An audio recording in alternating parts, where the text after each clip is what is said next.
جو فرمائیے گا، داتا صاحب کو ہم داتا اس لیے نہیں کہتے کہ وہی دیتے ہیں، یہ تھوڑا ذہن میں رکھیے گا۔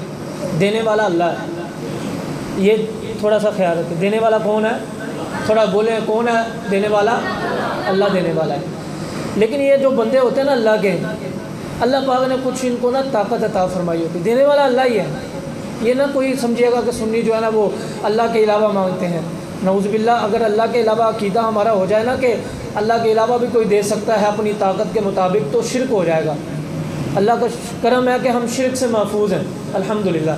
حضور نے خود ارشاد فرمایا میری امت جو ہے بڑے بڑے گناہوں میں ملوث ہوگی، بڑے بڑے غلط کام کرے گی، لیکن میری امت شرک نہیں کرے گی۔ امام جوزی رحمۃ اللہ نے لکھا کہ حضور نے فرمایا میری امت شرک نہیں کرے گی۔ ہم اعلیٰ حضرت امام اہل سنت اشاع امام احمد رضا خان فاضل بریلوی رحمۃ اللہ علیہ نے فتاوی رضویہ میں لکھا، آج کل نا لوگ غلط باتیں بڑی پھیلاتے ہیں۔ اعلیٰ حضرت نے لکھا ہے کہ جب کسی کے مزار پہ جاؤ نا تو 2-4 ہاتھ کے فاصلے پر کھڑے ہو کر دعا مانگو، بلکہ اعلیٰ حضرت نے لکھا قبر کو چومو بھی نہ، سجدہ کرنا تو دور کی بات ہے، قبر کو بوسہ بھی نہ دو، قبر کے آگے جھکو بھی نہ، کیونکہ دیکھنے والا پھر یہ سمجھے گا کہ شاید یہ سجدہ کر رہے ہیں، شاید یہ رکوع کر رہے ہیں۔ فرمایا اگر کسی مزار پہ جانا ہو نا 2-4 ہاتھ کے فاصلے پر کھڑے ہو کر دعا مانگو، کیونکہ تمہارا مقصد یہ ہے کہ اللہ ان بزرگوں کی برکت سے ہمیں برکتیں عطا فرمائے۔